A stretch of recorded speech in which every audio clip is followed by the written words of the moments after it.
हम केवल बताए हैं कल इतिहास किसे कहते हैं, यही बताए हैं ना। तो इतिहास किसे कहते हैं, यही बताए हैं कि मानव विकास का वह कालखंड, मानव विकास का वह कालखंड, मानव विकास का वह कालखंड जिसका लिखित विवरण मिलता है, जिसका लिखित विवरण मिलता है, उसी को क्या कहते हैं, उसे इतिहास कहते हैं, उसे इतिहास कहते हैं। इतना कल बताए थे। एक चीज़ और बताए थे कि जो मानव है, मानव के साक्ष्य कहाँ पे मिलते हैं, मानव के साक्ष्य अगर बताएं तो मानव के जो साक्ष्य मिले हैं, सबसे पहले मिले हैं आज से लगभग 26 लाख वर्ष पूर्व, 26 लाख वर्ष पूर्व। कहाँ पे, तो मिले हैं दक्षिणी अफ्रीका में, दक्षिणी अफ्रीका में मानव के अवशेष मिले थे, दक्षिणी अफ्रीका। अच्छा, इस काल को क्या कहा जाता है, इस काल को कहा जाता है पूर्व का इतिहास भी कह सकते हैं कि नहीं, पूर्व का इतिहास, पूर्व का इसे इतिहास भी कहा जाता है, या इसी को कहते हैं प्राग ऐतिहासिक, प्राग ऐतिहासिक लिखे थे, यही सा इतना बताए थे। अच्छा, इस काल के बारे में जानकारी हमको कैसे मिलती है, क्या कहीं से लिखित प्रमाण मिलते हैं? तो इस काल के बारे में हमको लिखित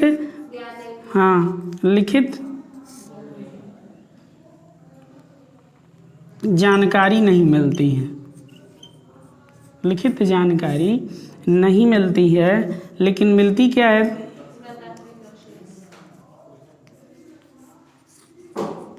किससे जानकारी मिलती है, तो पुरातात्विक अवशेष, पुरातात्विक अवशेष, पुरातात्विक अवशेष, इसी से हमको इस इतिहास की जानकारी मिलती है। अच्छा, इसके बाद ये जो प्राक ऐतिहासिक है या पूर्व का इतिहास है, इसी में एक विशेष प्रकार के पत्थर का प्रयोग किया जाता था, इसीलिए इसको हम क्या कहते हैं, इसीलिए इसको हम बोलते हैं पाषाण काल, पाषाण काल। अच्छा, ये जो पाषाण काल है, विशेष प्रकार के पत्थरों के वजह से जो प्रयोग करते थे हथियार के लिए, इसीलिए इसे कहा गया पाषाण काल। अब इस पाषाण काल को कितने भागों में बांटा गया है, 3 भागों में। ऊपर हम एक बार भाग में बांट देते हैं।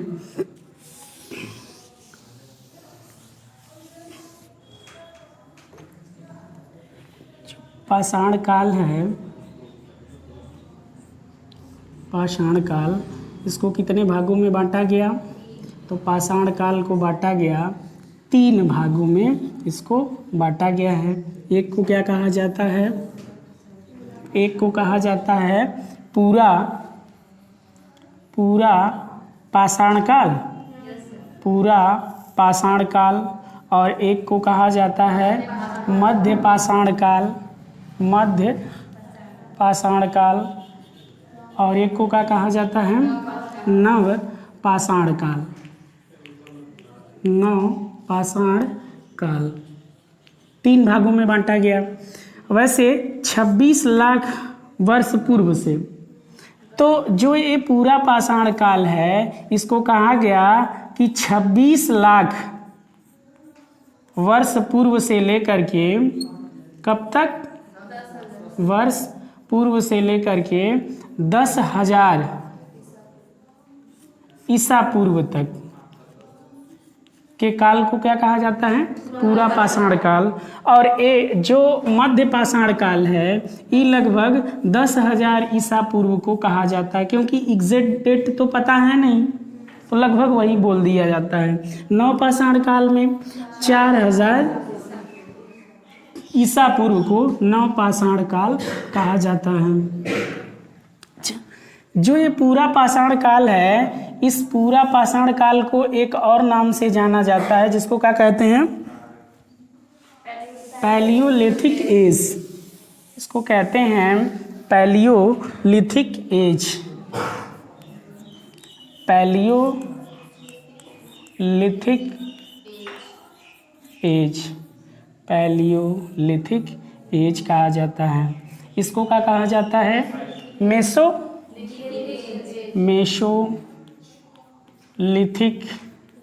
एज।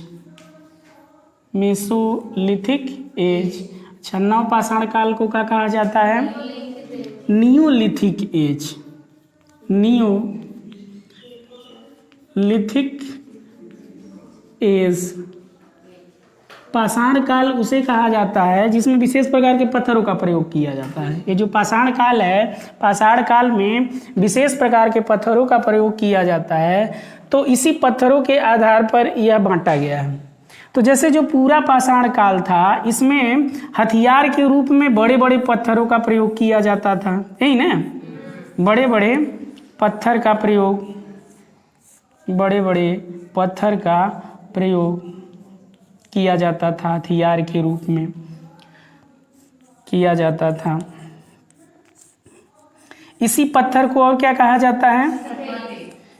इसी को कहा जाता है, पत्थर को स्फटिक या क्वार्टाइज भी इसी को कहा जाता है।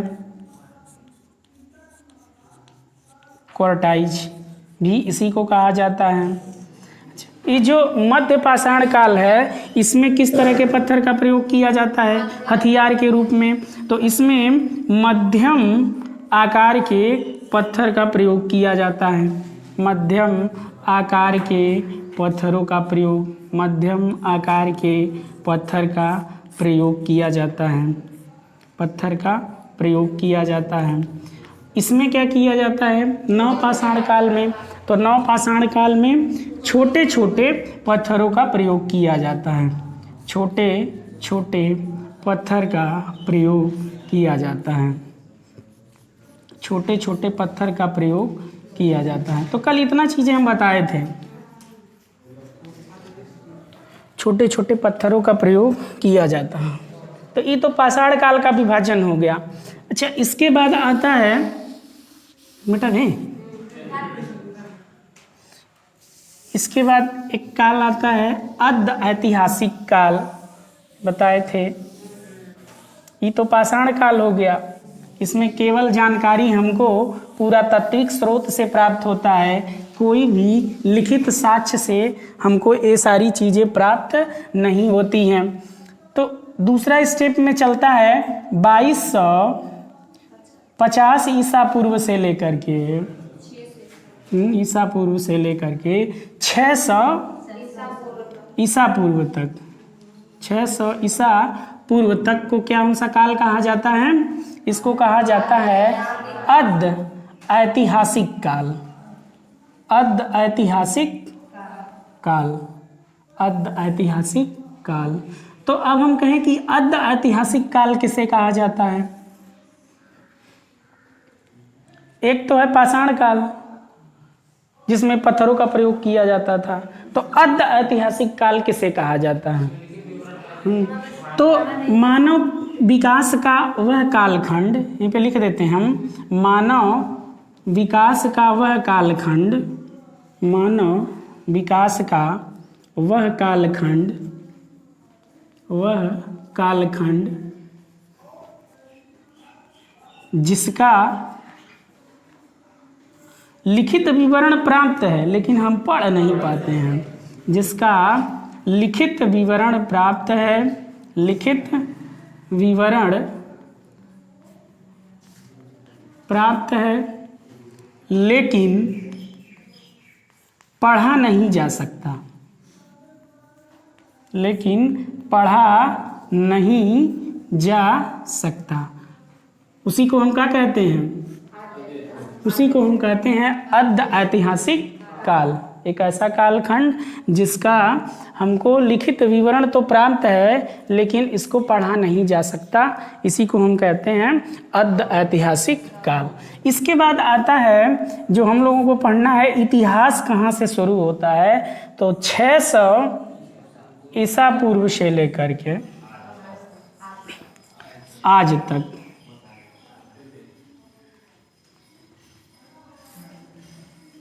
2022 तक, इसी को हम बोलते हैं क्या? इसी को हम बोलते हैं इतिहास। इसी को हम बोलते हैं इतिहास। यही है इतिहास। अच्छा, अगर हम इस इतिहास तब अब हम कहें इतिहास किसे कहेंगे? जिसका लिखित विवरण प्राप्त हो, पढ़ा भी जा सके, उसी को हम इतिहास कहते हैं। ये जो इतिहास है, अब पढ़ने के लिए इस इतिहास को 3 भागों में बांट करके अध्ययन किया जाता है। कौन कौन? तो ये जो इतिहास है, इसी इतिहास को 3 भागों में बांटा जाता है अध्ययन करने के लिए। कौन कौन? एक को कहा जाता है प्राचीन इतिहास। कौन सा इतिहास? प्राचीन इतिहास। और एक का है मध्यकाल, या प्राचीन काल भी कह सकते हैं।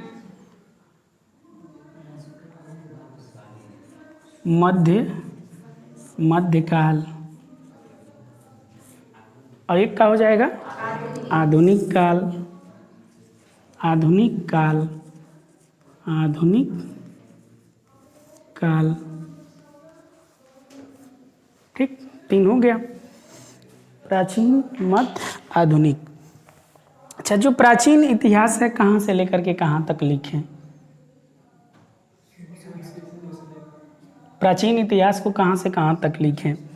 तो 600 ईसा पूर्व, 600 ईसा पूर्व से लेकर के 1200 ईस्वी तक। कब तक? 1200 ईस्वी तक। ईसा पूर्व नहीं, ईस्वी तक को क्या कहेंगे?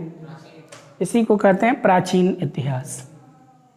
ये जो समय था हिंदुओं का था, इसीलिए इस समय को हिंदू काल के भी नाम से जाना जाता है। किस नाम से? हिंदू। हिंदू काल के नाम से भी इसी को जाना जाता है। अच्छा, मध्यकाल कब से कब तक माना जाता है? तो जो मध्यकाल है, मध्यकाल सन 1200 ईस्वी से लेकर के 1857 तक माना जाता है। कौन सा काल? मध्यकाल। 1200 से लेकर के कहाँ तक? 1857 तक। इस समय मुस्लिम ज़्यादा हमारे भारत में रह रहे थे, इसलिए इसको हम क्या कह दें? मुस्लिम काल।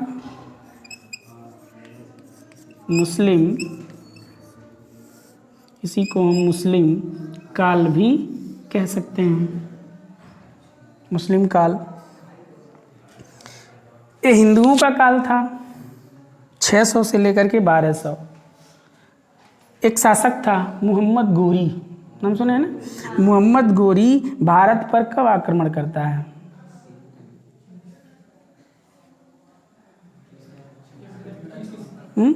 मोहम्मद गोरी भारत पर कब आक्रमण करता है?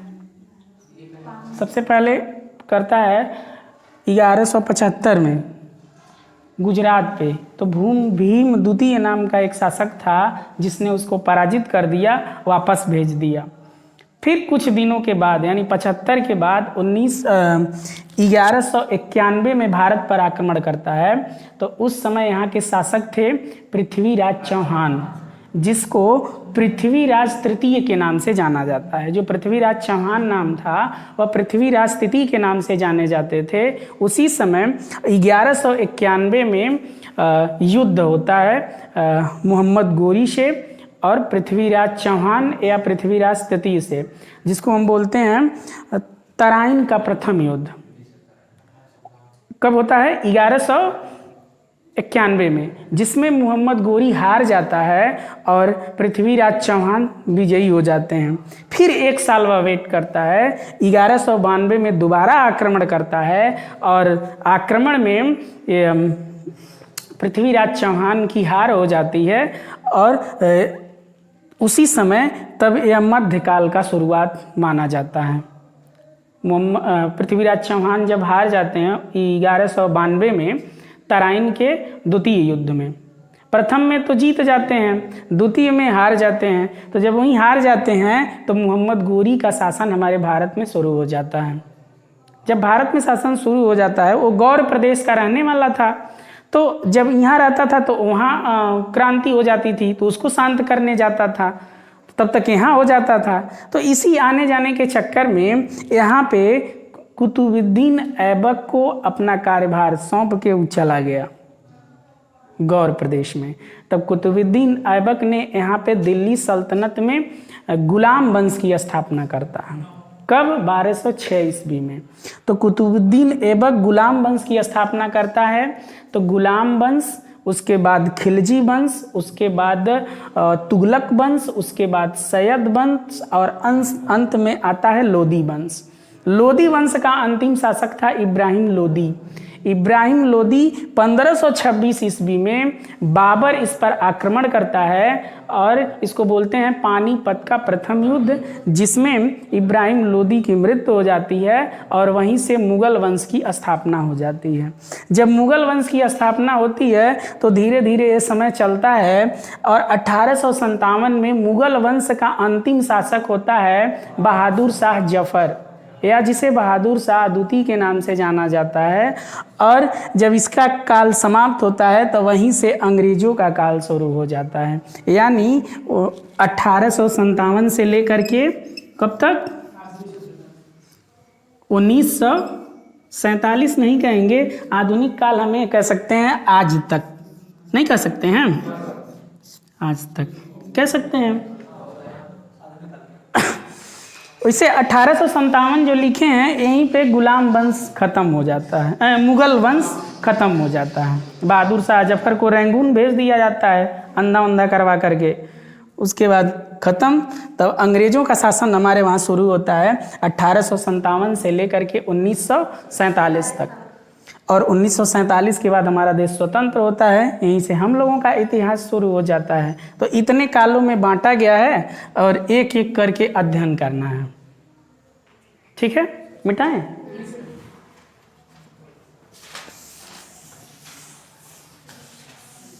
किसी का छूटा नहीं ना लिखने वाले में?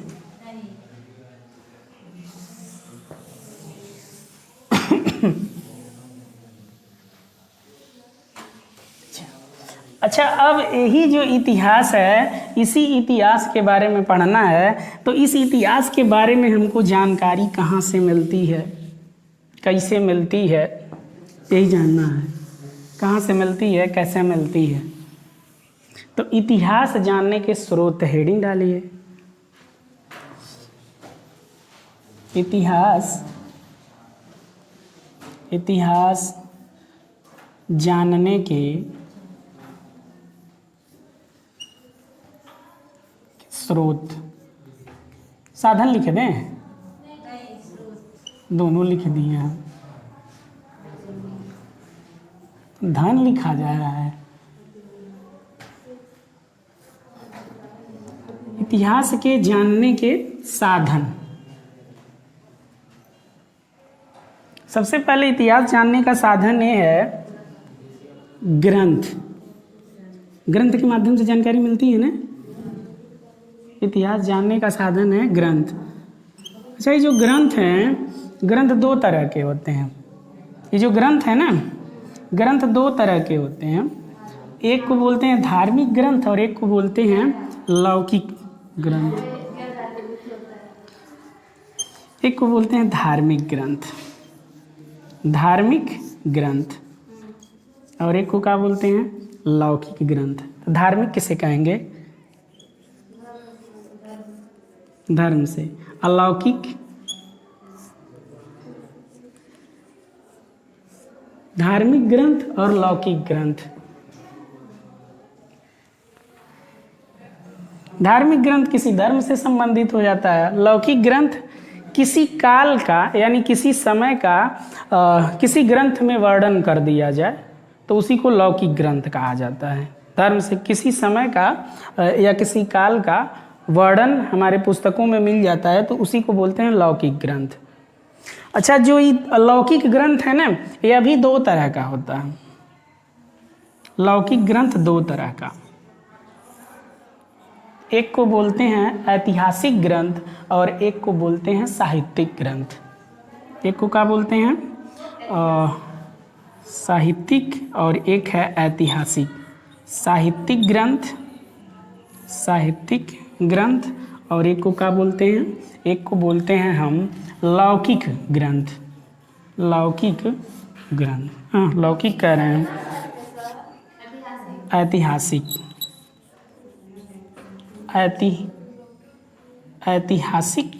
ग्रंथ।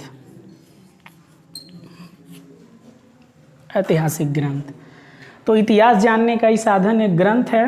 ग्रंथ एक धार्मिक होता है, लौकिक होता है। लौकिक दो तरह का, एक साहित्यिक ग्रंथ और एक ऐतिहासिक ग्रंथ। एक और साधन है जानने का, विदेशी यात्रियों का विवरण। बहुत से विदेशी यात्री हमारे वहाँ आए, यहाँ के समाज की व्यवस्था का वर्णन किए अपनी किताबों में, तो उससे हमको जानकारी मिल जाती है। तो विदेशी यात्रियों का विवरण, विदेशी यात्रियों का विवरण, विदेशी यात्रियों का विवरण दूसरा है। तीसरा क्या है? कुछ खुदाई उदाई से तो भी प्राप्त होते हैं इतिहास, तो पूरा तात्विक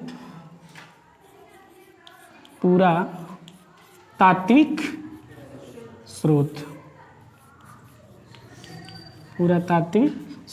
तो इन सब के माध्यम से हमको इतिहास के बारे में पूरी जानकारी मिलती है।